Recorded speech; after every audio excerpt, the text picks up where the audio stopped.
Ay, perfect! Pasabog siya! Pasabog. Sabi na Versace! Love you. Thank you so much. Happy Valentine's Day everyone! So kakatapos ko lang mag-aral ngayon.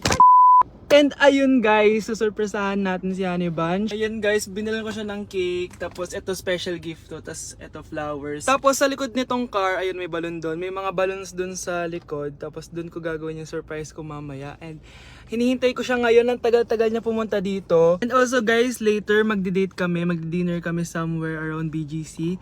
And ayun guys, kayo, kamusta naman yung Valentine's Day niyo? Special tong Valentine's sa akin kasi last year ang dami naming na-achieve. And then 3 years na kaming magjowa ni Honey Bunch. So kaka 3 years lang namin noong January 12. So marami na kaming achievements and this is just a celebration of that. And more celebrations to come. So susulatan ko rin pala siya ng letter. Ayan, para sweet tayo. Ayan, para ma-feel niya talaga na mahal ko siya. Ayan. Wala pala akong papel guys. Envelope lang to, tapos dito na lang ako sa likod magsusulat. Pwede naman yun, di ba? Hindi talaga ako ma-letter na tao, pero today is a special day. Kaya bibigyan natin si Honey Bunch ng letter. Sana na-touch ka.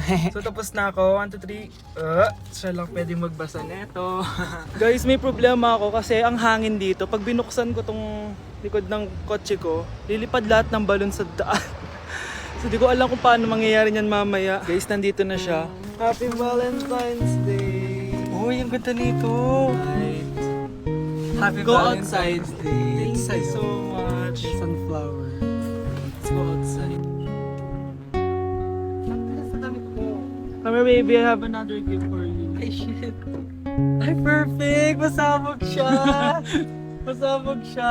Huwag mo na bubuksan mamaya na yan. Ito yung snack mo. Ito yung snack mo mamaya. Happy Valentine's. Flowers mo na doon.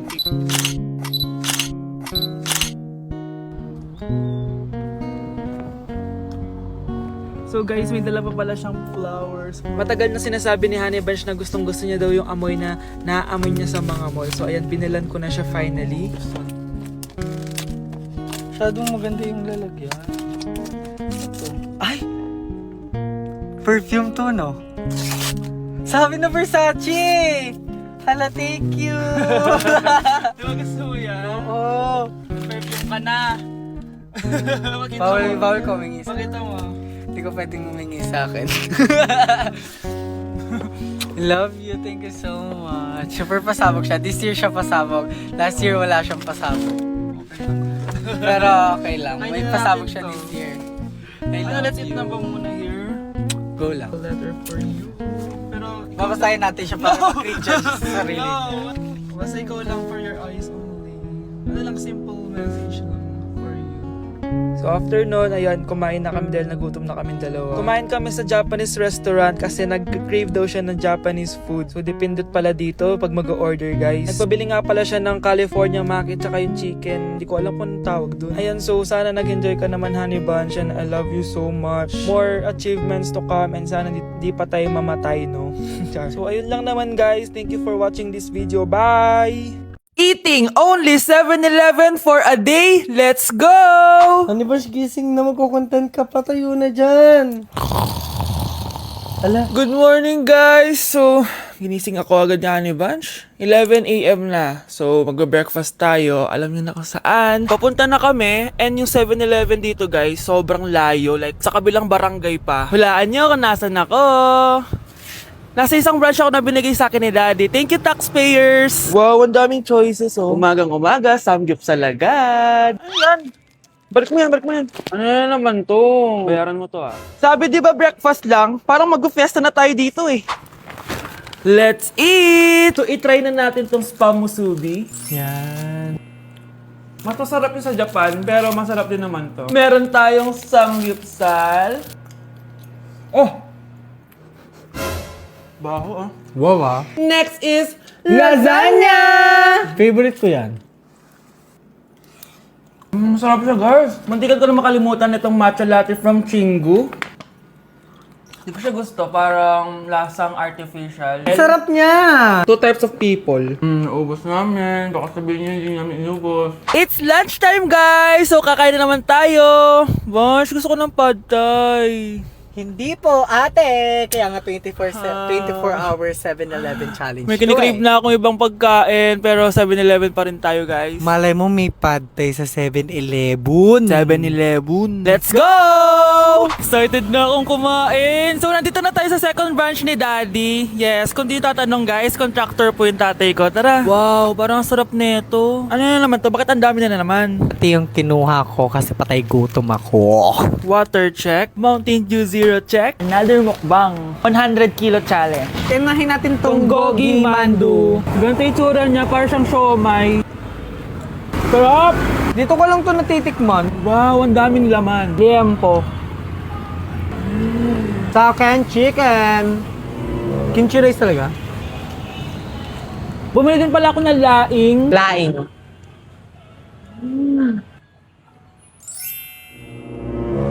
Hindi ko siya bet. Pwede dessert? May dessert pa? Busog na naman! Next Kaya stop? naman- Next stop na namin is dinner! It's dinner time! So, it's 7:17 na ng gabi and medyo nagugutom na tong tao na to. Saan kaya tayo kakain? Ayan, saan pa ba? May sisig, oh. Let's eat this. Guys, may Bicol Express. Okay, mukbang na naman. Kuya, pabili nito lahat. Okay guys, mag-haul na naman tayo, no? Tara! Guys, una natin titikman nitong chicken fillet nila. Parang Parang family chicken nga. Sarap. Tikman na natin ng bulgagi.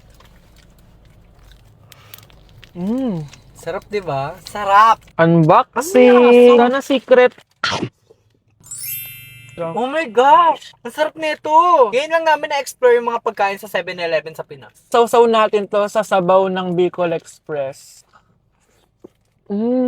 Okay, next naman namin natitikman na itong sisig. Masarap naman pag maasim. Grabe guys, nabusog talaga ako, malala. Kaya naman, kung may challenge pa kayo guys, i-comment nyo lang dyan at gagawin namin yan. So yun lang guys, thank you for watching and see you on my next vlog. Wow, vlogger. Ma, may jowa na ako. Ano jowa?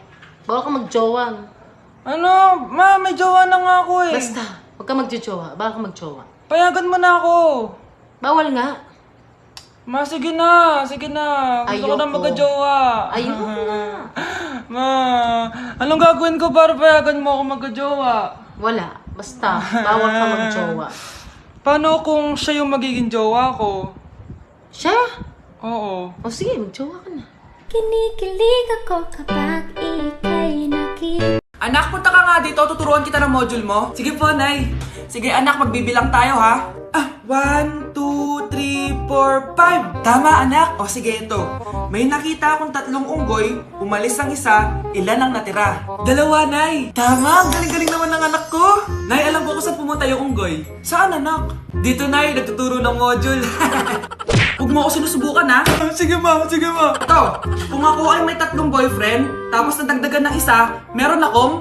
kalandian, ma? Ano kalandian? Halika dito, sinusubukan mo talaga ako, ha?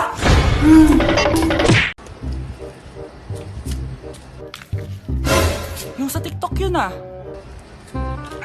Kuya, ikaw ba yung sa TikTok? Oo. Bakit? Papapicture ka? Hindi po. Sabi ko na nga ba eh. Ikaw yung walang jowa. Aba? Kawawa ka naman, mag-isa ka lang. Nakikita mo to? Wag ako. Hoy, bata ka! Bakit po?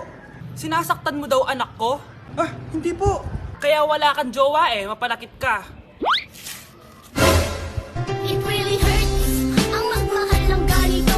Grabe, magno-New Year na pala mamaya. Anak, anong New Year's resolution mo? New Year's resolution? Di na ako magiging marupok, Nay, promise. Few moments later. Happy New Year, anak! Huwag ka na marupok, ha? New Year na! Happy New Year, Nay! Tumatawag. Nay, tumatawag si Crush. Diba, di ka na marupok, anak? Hindi na ako marupok, Nay. Hello? Hindi na kita crush. Huwag mo na akong tawagin. Ganun ba? Sayang naman, ka-crush back na sana kita. Pero sige, di na kita guguluhin. Isa prank! Crush din kita! Happy New Year! I love you! Tindahan ni Crush yun, ah. Makabili nga. Pabili po. Ano yun? Ay, hello. Pabili po nun. Ah, sige. Andiyan po ba yung crush ko? Ay, wala siya. Natutulog siya. Sayang naman. Oh, eto na binili mo. Ay, thank you. Oh, may kailangan ka pa ba? Wala na po. Ba't nandito ka pa? Di naman po natutulog yung crush ko eh. Kulit mo naman. Natutulog nga siya. Paanong tulog? Eh, gising nga siya. Ayan o, nanonood siya.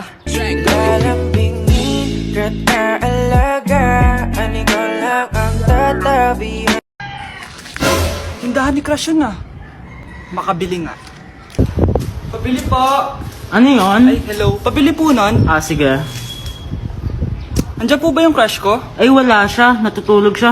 Sayang naman. Oh, eto na binili mo. Ay, thank you. Oh, may kailangan ka pa ba? Wala na po. Ba't nandito ka pa? Di naman po natutulog yung crush ko eh. Kulit mo naman. Natutulog nga siya. Paanong tulog? Eh, gising nga siya. Ayan o, nanonood siya.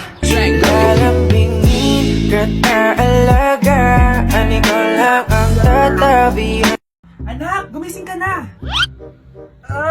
Good morning, Nay! Bumaba ka na, anak, kakain na tayo. Sige po, Nay! Gusto ko ngayong araw maging masaya ako. Oh, anak, eto pera, gumala ka. Hala, tingin mo, Nay. Wala yun, anak, gusto ko masaya ka lang. Sweet niyo naman, Nay. Pinagluto pala kita ng paborito mong ulam, anak. Tara, kain tayo. Sige, Nay, kakain na po ako. Few moments later. Anak, buksan mo yung printer natin. Yung printer, Nay? Sige po. Ang saya-saya ko talaga. Wala lang makakapigil sa akin.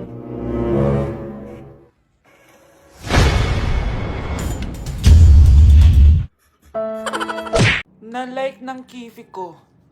Anak, ano ibig sabihin ng kifi? Galing naman nito. Anak, ano ginagawa mo? Nay, nagla-like po ako ng mga post sa TikTok. Nagla-like? Bakit mo binababa? Ito na po kasi uso ngayon, Nay, yung magla-like ka gamit yung kifi mo. Ano ba yung mga bata ngayon na malalaman nyo sa TikTok? TikTok pa! Ayan, mga nakukuha nyo. Ang KJ mo naman, Nay. Try mo kaya. Ay, naku, Scarlett, huwag mo kini-influensya sa mga ganyan mo, ha? Oo nga, ang sarap sa feeling. O, diba? Like! Na-like ng kifi ko. Hala, iba na section ko. Saan yung section 1? Ba't napunta ako dito? Ito na ba yung section 1? Good afternoon, everyone, especially to all of the panelists, advisors, and especially to our co-researchers who attend this virtual conversation. So, good afternoon, everyone. Nakamatay ng dahil sa iyo, ma'am. Ibig sabihin po nito ay kabayanihan ng mga Pilipino na isinakripisyo ang kanilang buhay para sa kalayaan ng ating bansang Pilipinas. Huwag lang tayo puro salita! Dapat ipinapakita din natin sa ating ginagawa! Ikaw, bago ka lang dito, di ba? What is the biggest mistake? Ma'am, the biggest beef stick. Anong beef steak, ha? Alas na ako dito.